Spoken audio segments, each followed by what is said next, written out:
called me too much before I learned to speak. They called me a problem when I was just trying to be seen. The labels don't ask permission.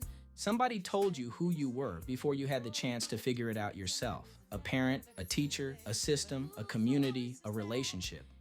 And whatever they said, even if it was wrong, even if it was partial, even if it was rooted in their own limitations rather than your actual reality, some part of you is still living inside that definition. Today we talk about taking it back. Welcome to Doing Life.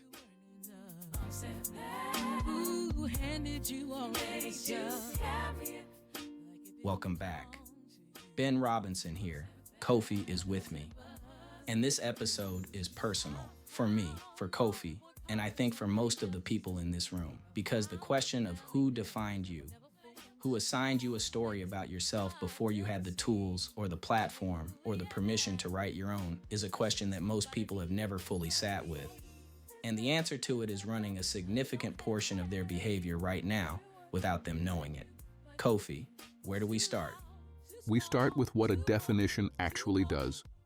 Because being defined by someone else is not just an emotional experience, it is a structural one. It installs a story about who you are and what you are capable of and what you deserve. And that story runs quietly in the background of every decision you make, every relationship you enter, every risk you take or do not take. Most people are not aware it is running. They think they are making free choices. They are mostly making choices inside a story they did not write. Let's name the story.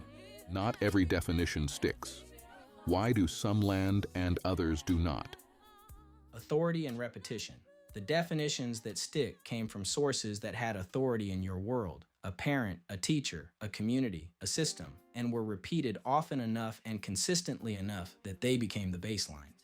You stopped questioning them. They just became how things were. The definition that sticks is the one that arrived early from a high authority source and was never seriously contradicted by an equally authoritative counter-narrative. And the most common negative definitions people carry? Not enough, too much, not the right kind, broken in some fundamental way, defined by the worst thing that happened to them or the worst thing they did. These are the ones I hear most consistently, and what they share is that they all arrived before the person had the language or the platform or the credibility to say that is not true. By the time you could push back, the story was already installed. How does the installed definition actually operate in a person's day-to-day life? It operates as a filter. Everything that comes in gets interpreted through the lens of the definition. If the definition is not enough, then every success gets minimized. That was luck, that was not really me. And every failure gets amplified. See, this confirms it. The definition is self-reinforcing. It selects for the evidence that supports it and discounts the evidence that contradicts it.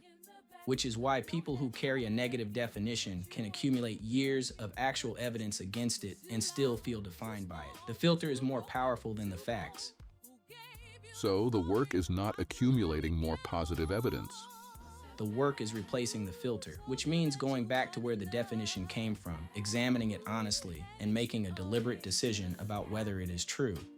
Not whether it feels true, whether it is actually, factually true when you examine the source, the evidence, and the alternatives. Most negative definitions, when examined that carefully, do not hold up. They were the assessment of a limited or wounded or self-interested source. They were the story that was convenient to tell. They were never the whole truth. What does writing your own definition actually require? First, the courage to examine the installed one, to look at it directly instead of around it. Who said it? What gave them the authority to say it? What they were working from when they said it? Whether that source, examined honestly, is one you would actually trust with the definition of who you are. Second, the willingness to build a new one from accurate evidence, not flattery, not wishful thinking.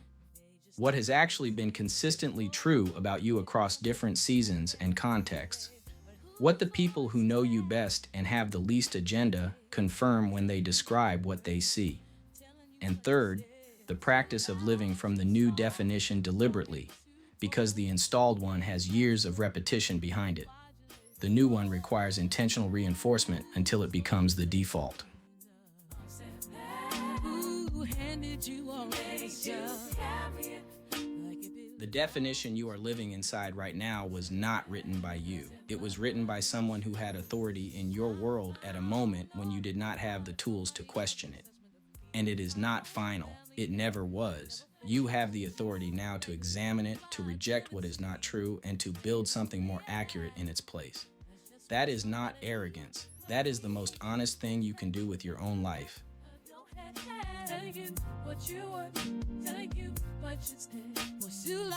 Somebody defined you early, maybe accurately, maybe not, probably partially. But the part that was not accurate, the part that was their limitation rather than your reality, that part does not have to stay.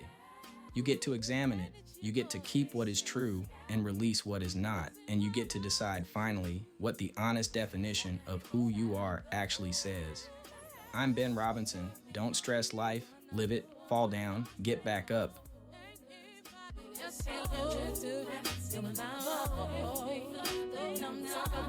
My final thought, the definition you carry shapes every relationship you enter.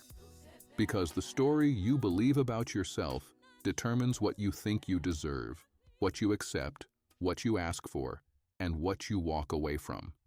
Getting the definition right, getting it honest, is not preliminary work you do before the real work begins. It is the real work.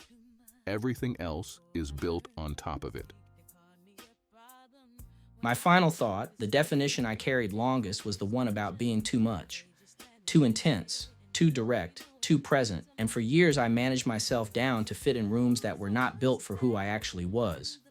The disciple season was the first time I stopped managing and started asking whether the definition was even true. And when I examined it honestly, where it came from, what it was based on, I found that what someone called too much was actually exactly enough in the right context. The problem was never the intensity, it was the rooms.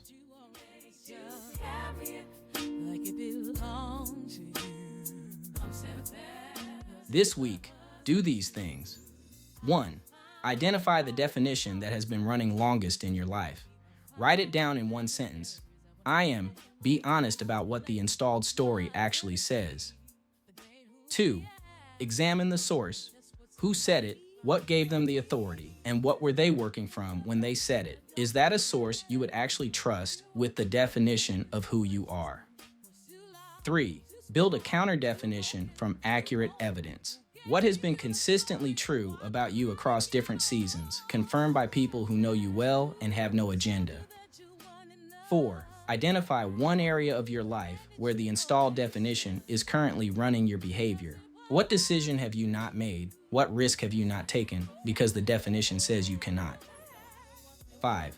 This week, act from the accurate definition once. One decision, one conversation, one moment where you lead with who you actually are rather than who the installed story says you are.